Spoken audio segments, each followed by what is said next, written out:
So let's see how Gilded Age policy stacks up to our current administration. The Gilded Age was from about 1870 through the early 1900s. During the Gilded Age, the economy grew fast, and the ultra-rich like Rockefeller and Carnegie controlled everything. All the while, regular workers struggled, and the government refused to regulate business. Our current administration also caters to the uber-rich, offering hefty tax cuts to the ultra-rich so that they can be richer, all while rolling back business regulations, starting trade wars with places like China, and Canada, and Mexico. It also made it easier for businesses to pollute and pay their workers even less. In the Gilded Age, the rich got richer, and the poor stayed poor. Factory workers had long hours, dangerous jobs, with very low pay. Unions at that time had no backing. Which brings us to our current administration. He talked a good game to the working class people. Somehow he made them feel that he could understand their plight. Though the people who live in the land of reality knew different. But I digress. This administration's policies only help the rich. Under these policies, wages will not go up, but unemployment will. As you can see, we're almost a month in, and how many people have lost their jobs? Now back to the Gilded Age. This will sound very familiar. Back then, big business controlled the politicians. Laws were made to help the rich. Government jobs were given to friends and their supporters instead of qualified people.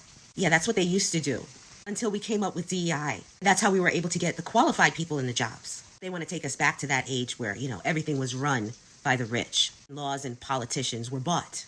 Jobs were given to their golf buddies. Couldn't even tie their own shoes.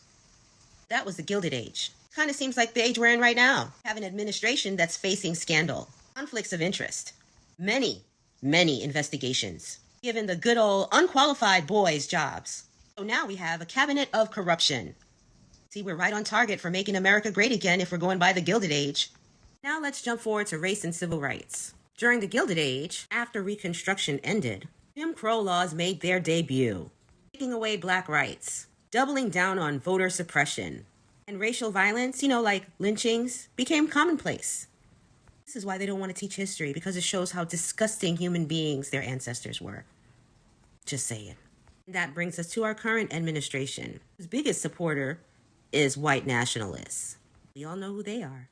When he says he wants to make America great again, that's the America he wants back, the Gilded Age. The rich had their foot on everybody else's neck. The poor were fighting with each other for scraps. Their people were dying by the thousands from disease.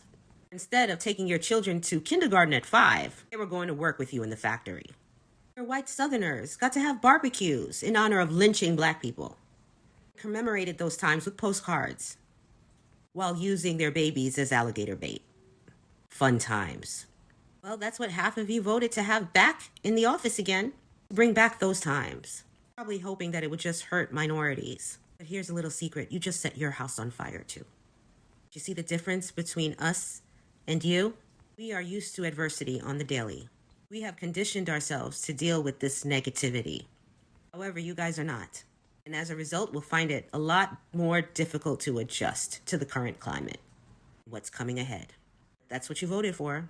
With every choice, there's a consequence, good or bad. For those of you who thought the last 4 years were bad, you better buckle up because you're in for a rough ride.